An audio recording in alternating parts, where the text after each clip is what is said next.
오늘 요엘서 세 번째 시간입니다. 하나님이 혼내주시다. 하나님이 혼내주시다라는 제목으로 말씀 나누겠습니다. 우리가 직장 생활을 한다든지 또 어떤 조직을 만나보면 절대 무너지지 않을 것 같고 평생을 떵떵거리며 살 것 같은 이런 조직이나 사람이 있습니다. 그런 곳에서는 찍소리도 못하고 쥐죽은 듯 조용히 있어야지, 그렇지 않으면 불이익을 받는다든지 괴롭힘을 받게 됩니다. 좋지 않은 예이긴 하지만 그런 곳이 종종 있다는 거예요. 이스라엘의 경우가 그랬습니다. 이집트나 바벨론, 아수르 이런 나라들에게 잘못 보이면 괴롭힘을 받든지 불이익을 당하게 되었습니다. 그런 약소국의 백성들 입장은 늘 불안하고 또 분노로 가득 차 있을 것입니다. 어쩌면 자포자기 했을 수도 있겠죠. 그런 약소국의 백성인 요엘 선지자는 그런 나쁜 나라들은 모두 심판을 받을 것이고 하나님은 자기 백성과 함께 거하시게 될 거다라고 말씀하고 있습니다. 한마디로 하나님이 혼내주시는 거죠. 누가 내 새끼 때렸어? 이겁니다. 자, 요엘이 본 하나님의 열방에 대한 심판, 오늘 한번 살펴보겠습니다. 첫 번째는 그래도 내 새끼는 귀하다입니다. 2절 말씀입니다. 내가 만국을 모아 데리고 여호사밧 골짜기에 내려가서 내 백성 곧 내 기업인 이스라엘을 위하여 거기에서 그들을 심문하리니 이는 그들이 이스라엘을 나라들 가운데에 흩어버리고 나의 땅을 나누었음이며. 아멘. 자, 내 새끼가 잘못해도 남이 뭐라고 하면 기분이 나쁜 법입니다.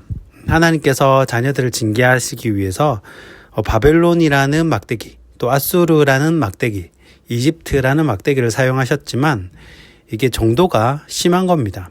주의만 줘도 되는 것을 2절 본문을 보니까 뭐라고 되어 있습니까? 그들이 이스라엘을 나라들 가운데 흩어버리고 나의 땅을 나누었음이며. 심하게 됐다는 거죠. 심하게 밟았다라는 겁니다. 그래서 여호사밧 골짜기에서 그 열방들을 심판하겠다라는 겁니다. 자, 그러면 왜 여호사밧 골짜기냐? 이 여호사밧 하면 가장 유명한 이야기가 이 역대하 20장에 보면 여호사밧 왕의 군대가 이 구스의 100만 대군과 전쟁을 하게 됩니다. 자, 그때 여호사밧 왕의 군대 앞에 뭘 앞장 세웠냐면 성가대를 앞장 세웠습니다. 자, 성가대를 그러면 총알바지로 쓴 거냐? 그게 아니라 우리는 하나님께서 지키신다라는 믿음의 표현이었습니다. 그래서 승리를 하게 되죠. 그리고 여호사밧의 이름의 뜻 자체가 여호와께서 심판하리라라는 뜻입니다.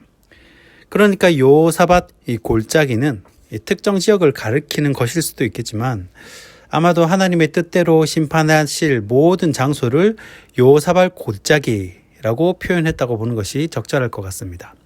거기서 내 새끼 괴롭힌 나라들 심판하겠다라는 것입니다. 예전에 그 한화그룹 김승현 회장이 자기 아들이 클럽 가서 맞았다고 검은 양복 입은 경호원들 데리고 클럽을 다시 찾아가서 이 아들을 때린 사람을 찾아가지고 이 공터에 데려가서 혼내줬다라는 내용이 언론에 공개된 그 사건을 기억하실 겁니다. 그때 사람들이 김승현 회장과 그 아들에게 참 많은 비난을 쏟아내었죠. 자, 그런데 사실 사람들 마음속에는 또 몇몇 사람들이겠죠. 그런 힘 있는 아버지를 갖고 싶은 마음이 있었을 수도 있습니다. 자, 제가 어릴 적에 아버지는 세상적으로 그렇게 힘이 있으신 분이 아니셨어요. 힘이 없었죠. 물론 지금은 기도를 많이 해주시는 아버지가 최고이지만 제가 중학교 때만 해도 이 능력 있는 아버지, 돈 많은 아버지가 굉장히 부러웠습니다. 그런 애들은 이제 좀 함부로 못 건드리죠. 부모가 검사다, 부모가 대기업 회장이다, 못 건드리는 거예요. 그런데 우리 하나님이 인간이 가진 힘과 비교할 수 없는 능력과 힘을 가지신 분이 우리를 대신해서 이 괴롭힌 나라들 혼내주겠다라고 말씀을 하시는 겁니다. 자, 괴롭힌 나라들 다 여호사밧 골짜기에 끌고 가가지고 누가 내 새끼 건드렸어? 그리고 이 한 나라씩 이렇게 손봐 주시는 거예요. 우리 하나님 아버지는 능력이 있으신 분입니다. 우리 하나님 아버지는 힘이 있으신 분이세요.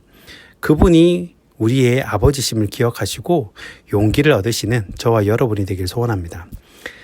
두 번째는 흔드실 때가 있다는 거예요. 19절 말씀입니다. 그러나 애굽은 황무지가 되겠고 에돔은 황무한 들이 되리니 이는 그들이 유다 자손에게 포악을 행하며 무죄한 피를 그 땅에서 흘렸음이니라. 아멘.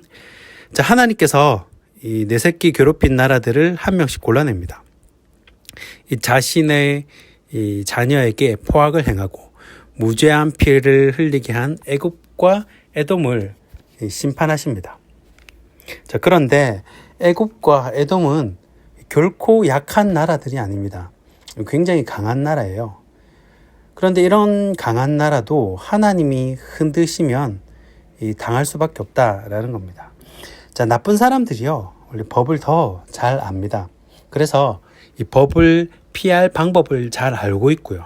또 법의 사각지대도 잘 알아서 처벌을 잘 받지 않습니다. 이 나쁜 짓을 하기 전에, 약한 짓을 하기 전에 이미 알아보는 거죠. 그리고 그 처벌을 받는다 하더라도 사실 약하게 받아요. 자, 그리고 악한 사람들은 주로 이 무리로 다닙니다. 이 범죄의 스케일이 크면 클수록 단독 범행이 잘 없어요. 무리를 짓습니다. 정치하는 사람들도 무리를 짓습니다. 그래서 힘없는 사람들을 마음대로 좌지우지하는 거예요. 철옹성 같죠. 자, 그러면 어떻게 복수를 합니까? 힘이 어마어마하게 센데 그들은 이미 세력을 갖추고 있고 또 법도 너무 잘 알고 어마어마하게 센데 어떻게 우리가 당하고만 있지 어떻게 대응할 수가 없는 거예요. 이집트가 그랬죠. 또 에돔 민족 역시 에서의 후예인데 칼 쓰는 민족입니다. 이 반면 이스라엘은 야곱의 후예인데 이 전쟁을 하면 사실은 변변한 무기도 없습니다. 뭐 갖춰서 싸운 적이 별로 없어요. 여러분, 기드온과 300용사를 보십시오. 집에서 들고 온 항아리, 그리고 집에서 들고 온 횃불, 그거 들고 싸웁니다. 말이 안 되죠. 지금으로 치면 전쟁을 하는데 무기가 없으니까 집에서 후라이팬 들고 오고 또 밥주걱 들고 오고 그렇게 싸우는 거예요. 싸우면 안 되죠. 이스라엘은 강한 민족이 아닙니다. 전쟁에 능한 민족이 아니었다고요. 그래서 이스라엘 역사는 우리나라와 비슷합니다. 늘 침략을 받고요. 또 늘 다른 나라에게 당하고 또 괴롭힘을 받는 그런 역사입니다. 그리고 힘이 없으니까 복수도 못해요. 늘 이 당하는 입장이지 이렇게 어떻게 복수를 못한다는 거예요. 이 속은 상하지만 나를 괴롭힌 나라들이 너무 강하니까 그냥 조용히 사는 겁니다. 자, 그러나 원수 갚음은 우리 주님께 있습니다. 아무리 강한 나라나 또 아무리 강한 조직도 하나님께서 흔드실 때가 있다는 거예요. 저 나라는 절대 안 무너질 거야 라고 하는 나라도요, 또 그런 조직도 하나님이 심판하시면 그때가 되면요 흔들어 버리세요. 순식간에 흩어 버리십니다. 왜냐하면 우리 하나님은 공의의 하나님이시기 때문에 때가 찼다 싶으면 심판을 하시는 겁니다. 자, 사람 눈에는 대단하게 보이고 또 사람 눈에는 안정되게 보이고 또 사람 눈에는 한없이 부러워 보여도 그 사람이 하나님 앞에 바로 살지 못하고 또 오히려 하나님의 자녀를 괴롭히고 하나님 나라를 무너뜨리는 사람이라면 하나님은 여지없이 심판을 하시고 흔들어 버리신다는 겁니다. 이 돌 위에 돌 하나도 남지 않도록 흔들어 버리십니다.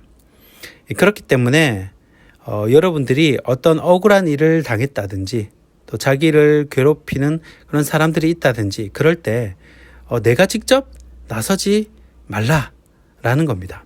이 잠언 16장 4절 말씀처럼 이 악인도 적당한 날에 적당하게 하신다는 거예요.